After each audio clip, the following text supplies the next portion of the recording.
This is a story of a number guessing game which the dad has been developing, and wants the kids to test it out and see what they make of it. They're pretty excited, and they got Effie and Rookie going to see if they can ask their dad to have a go at the game. Hopefully they will come with a good review.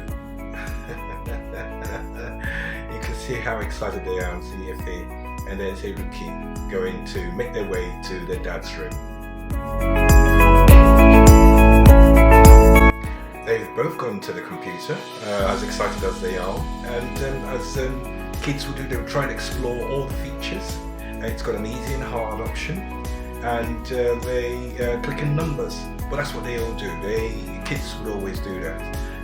It gives them the aptitude to actually explore the whole environment, and they're doing pretty well so far. Clicking numbers, clicking to confirm. They know what to click without teaching them, so it's pretty easy.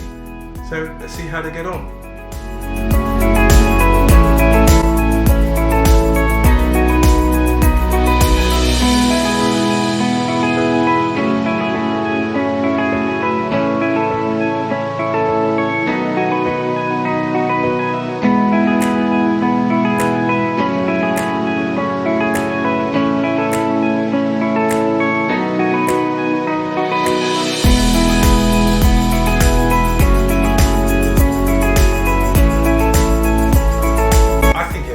And Rookie are pretty impressed so far. They know that they can win or lose in a game, and that's pretty healthy for them. So the challenge would be always to win, but in as much as they are aware that they can lose, they would always aspire to learn and improve. Let's see how they're getting on. There's lots of information as well in the game.